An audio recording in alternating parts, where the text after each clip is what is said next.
बोलिए प्रेम से श्री सद्गुरु महाराज की जय। श्री सद्गुरु महाराज की जय।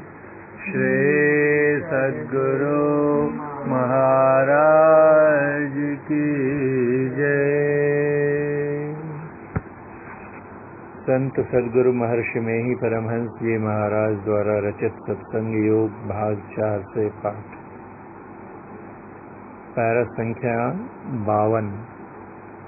अंतर में आवरणों से छूटते हुए चलना परम प्रभु सर्वेश्वर से मिलने के लिए चलना है।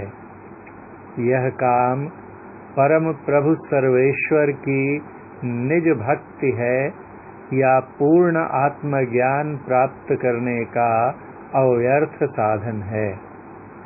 इस अंतर के साधन को आंतरिक सत्संग भी कहते हैं।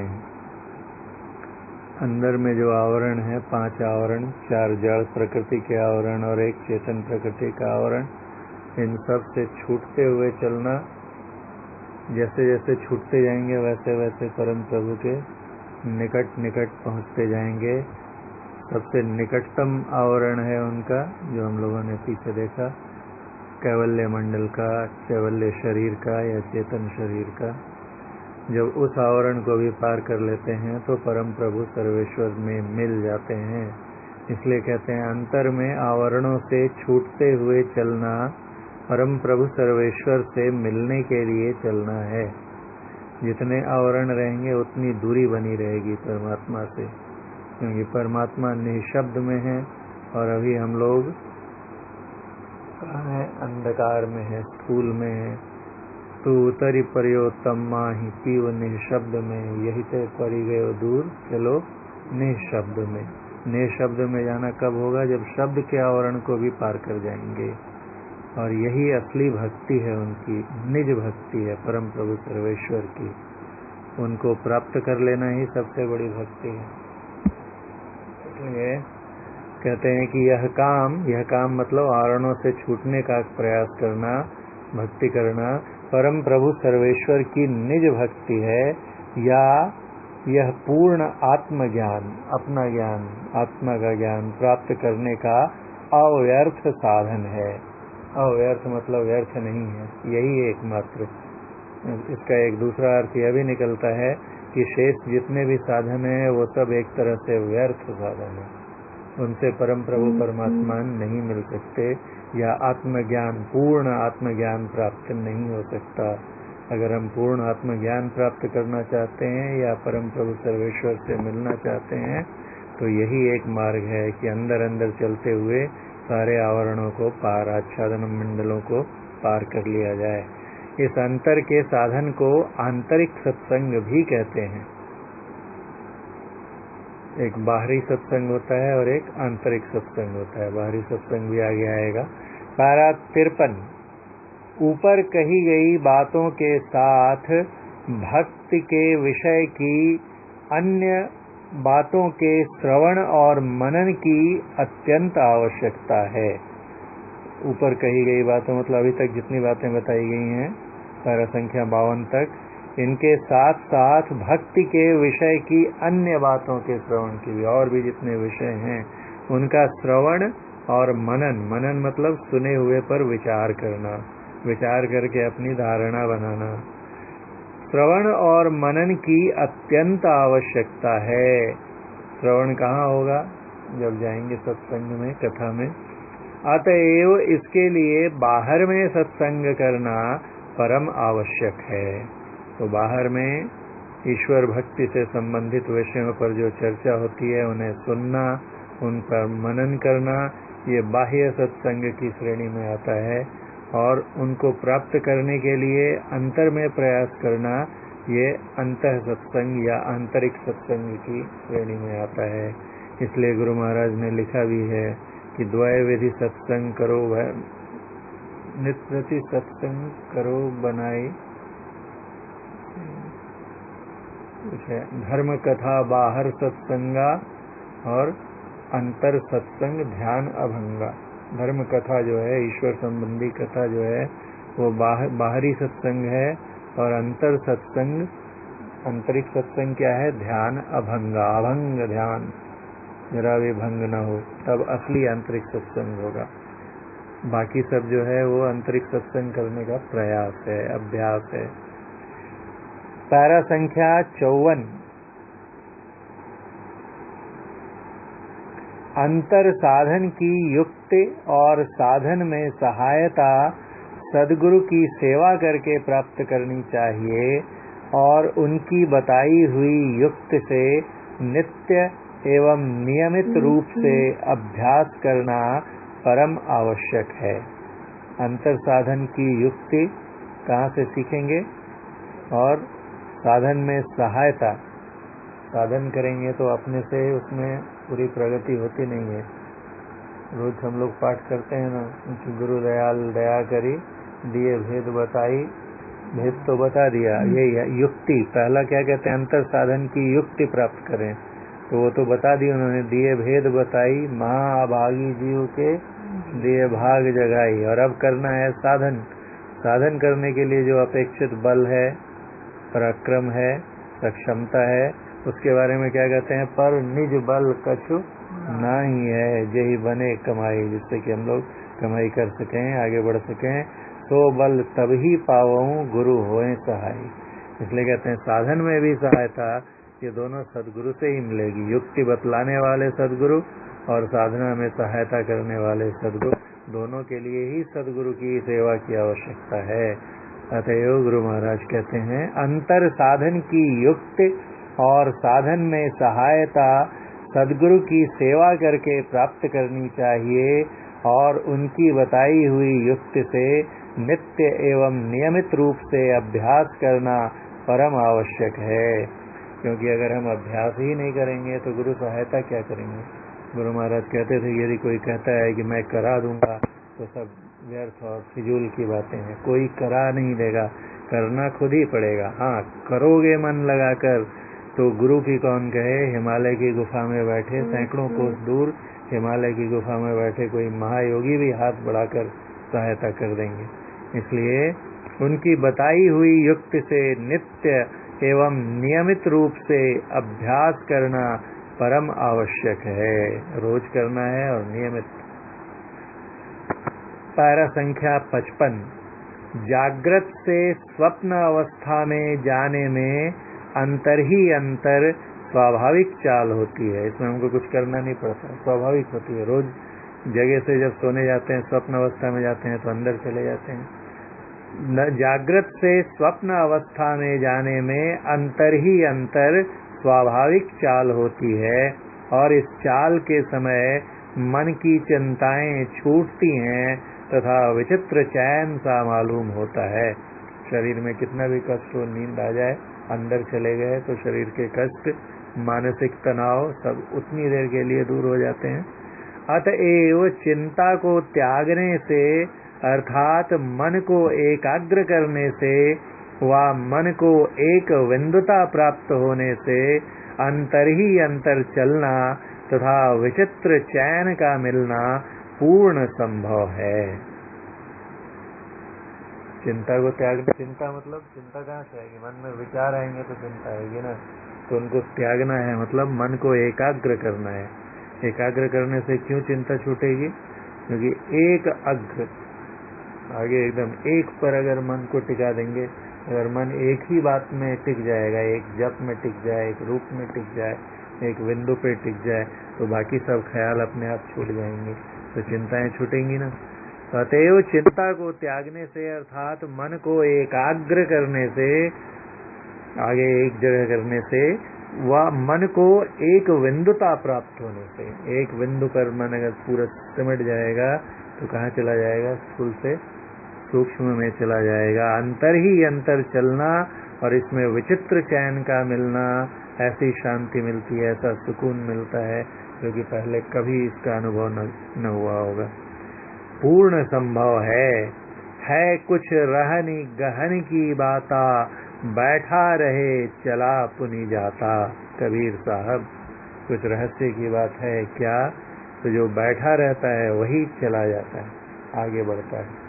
बैठा रहना मतलब शांति से एक जगह स्थिर होके मन को शांत करके जो ध्यान करता है वही आगे बढ़ता है। शरीर हलचल कर रहा है, इधर उधर चल रहे हैं, हिल डुल रहे हैं, तो फिर मन की एकाग्रता, शरीर ही शांत नहीं रहेगा तो मन क्या एकाग्र होगा। इसलिए बैठा रहे चला पुनि जाता। तुमसे जी महाराज कहते थे कि कैसे, तो नाव में बैठे हुए हैं आप, शांति से बैठे हुए हैं और एक जगह से दूसरी जगह चले जाते हैं। आप चलते नहीं हैं, आप बैठे रहते हैं, नाव चलती है और आप चले जाते हैं। वैसे ही साधक जब अंदर में ध्यान करता है तो शरीर तो बैठा रहता है, लेकिन मन और आत्मा जो है चलू चलू यही पथ हाकत दृष्टि रथ, दृष्टि के रथ पे सवार होके आगे चलता चला जाता है। और इसी बात को राधा स्वामी साहब कहते हैं, बैठे ने रास्ता काटा चलते ने बाट न पाई। बाट मतलब रास्ता, जो बैठा है वही रास्ता काटता है। रास्ता काटता है मतलब रास्ते पे आगे बढ़ता चला जाता है, अंदर के रास्ते पे। इसलिए कहते हैं कि बैठो समम काय शिरो ग्रीवम धारयन अचलम स्थिर। अचल मतलब चलते हुए नहीं, बैठकर, और स्थिर मतलब बिना हलचल शरीर को हिलाए डुलाए। और जो चलते रहेगा उसे बाट नहीं मिलेगी। राधा स्वामी साहब। पैरा संख्या 56। किसी चीज का किसी ओर से सिमटाव होने पर उसकी गति उस ओर की विपरीत ओर को स्वाभाविक ही हो जाती है। जैसे हम पूरब की तरफ हैं और उससे उल्टा हो जाएंगे तो सिमटने लगेंगे, तो किधर जाने लगेंगे? पश्चिम की तरफ जाने लगेंगे।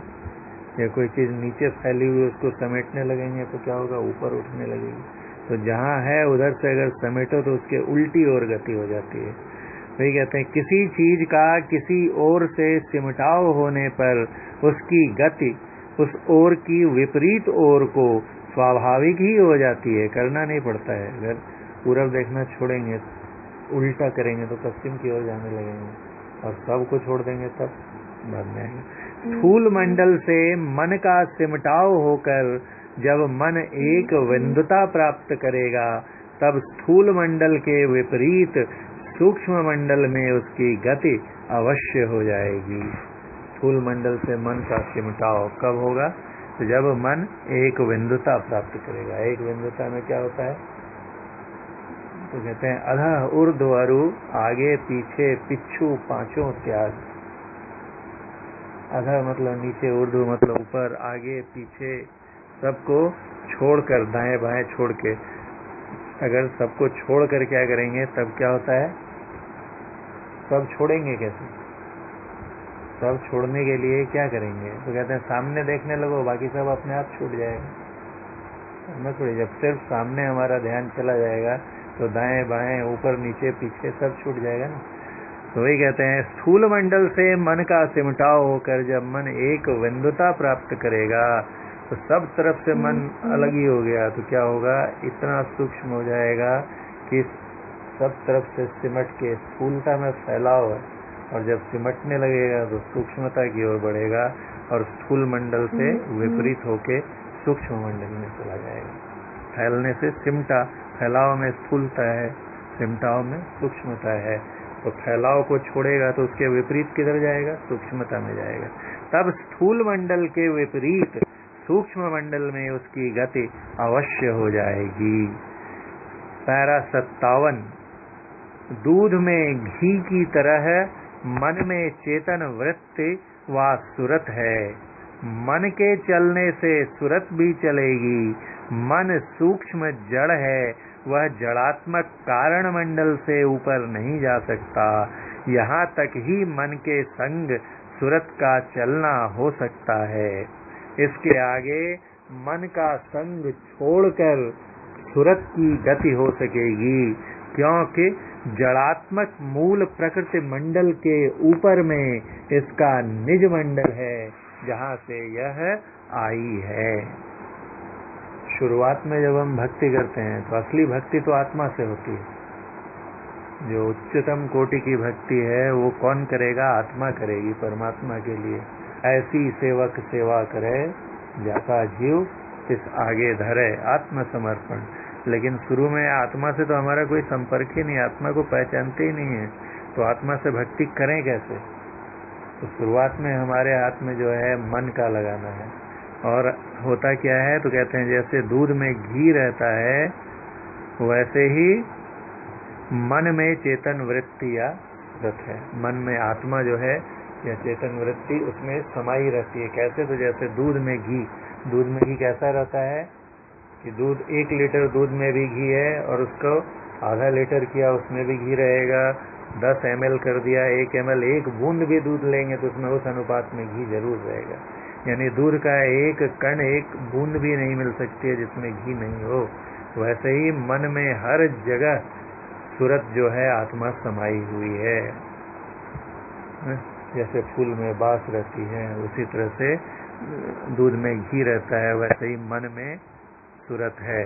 तो जब मन में सूरत एकदम घुली मिली हुई है तो जहाँ मन जाएगा उसके साथ सूरत जाएगी। तो शुरुआत में भक्ति मन से होती है, तो मन चलेगा तो सूरत भी चलेगी। कुछ दूर तक साथ में चलते हैं दोनों। जैसे हम लोग जप करते हैं तो मन के साथ जप करते हैं, फिर रूप का ध्यान, मानस ध्यान नाम ही है, मन से ध्यान करते हैं। और जब बिंदु ध्यान करते हैं तब स्थूल से सूक्ष्म में घुसना है, एकदम सूक्ष्मतम मार्ग है, एकदम छोटा बारीक दरवाजा है, उसमें से घुसना है। तो मन घुस जाता है क्योंकि मन भी सूक्ष्म है और मन के साथ साथ आत्मा भी घुस जाती है।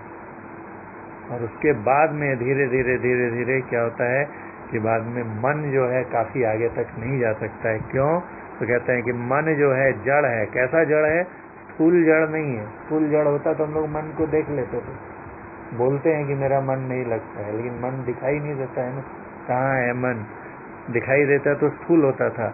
जड़ है, लेकिन क्या कहते हैं, मन सूक्ष्म जड़ है, दिखता नहीं है, लेकिन है तो जड़, इसलिए जड़ात्मक मंडल से आगे नहीं जा सकता है। जड़ात्मक मंडल कहाँ तक है? महाकारण तक है। लेकिन मन में क्या होता है? संकल्प विकल्प होता है ना। कभी सात्विक बात का संकल्प विकल्प होगा, सत्संग में जाते हैं छोड़ो नहीं जाते हैं, सिनेमा देखने जाते हैं छोड़ो नहीं जाते हैं, वेश्यालय में जाते हैं छोड़ो नहीं जाते हैं। तो तीनों तरह के गुणों के से चलते रहता है मन और वैसे वैसे विचार करते रहता है। तो ये जो इसमें कभी सात्विक बात आ गई, मन में विचार आ गया, मतलब उसमें सतोगुण की प्रधानता हो गई, एक गुण ज्यादा आ गया। कभी नहीं, चलो ऑफिस जाके आते हैं या काम करके आते हैं या बिजनेस पे जाते हैं, तो उसमें रजोगुण की, मैंने गुण जब एक ज्यादा कम हो रहा है तभी तक मन रहता है। अगर तीनों गुण बराबर हो जाए तो कोई ख्याल ही नहीं आएगा, कोई संकल्प विकल्प ही नहीं आएगा, तो मन कहाँ रहेगा? नहीं रहेगा ना। इसलिए महाकारण मंडल में मन का अस्तित्व समाप्त हो जाता है। तो गुरु महाराज कहते हैं कहाँ तक जा सकता है मन? तो वह जड़ात्मक कारण मंडल से ऊपर नहीं जा सकता, क्योंकि कारण मंडल में ही आके गुणों के संतुलन में विकृति आती है, विक्षोभ उत्पन्न होता है। कोई एक सात्विक गुण आ जाएगा, तामसिक गुण आ जाएगा, राजसिक गुण आ जाएगा, तो मन की सक्रियता रहेगी तभी मन विचार करेगा, संकल्प करेगा। और सक्रियता के लिए गुणों का डिस्टर्ब होना जरूरी है, और वो कारण मंडल तक ही हो सकता है। महाकारण में निष्क्रिय अवस्था रहती है। इसलिए कहते हैं वह जड़ात्मक कारण मंडल से ऊपर नहीं जा सकता। यहाँ तक ही मन के संग सूरत का चलना हो सकता है। यहाँ तक मन और सूरत दोनों साथ साथ चलेंगे। और अब इसके बाद मन वहीं खत्म, गिर जाएगा, झड़ जाएगा। और अब क्या होगा? इसके आगे मन का संग छोड़कर सूरत की गति होगी। अब आगे कौन चलेगा? सिर्फ सूरत या आत्मा चलेगी, क्योंकि जड़ात्मक मूल प्रकृति के मंडल के ऊपर में इसका निज मंडल है, जहाँ से यह आई है। तो उसको पार किया तो चेतन मंडल में जाती है, चेतन मंडल में अपने दर्शन होने लगते हैं या परमात्मा के दर्शन होने लगते हैं।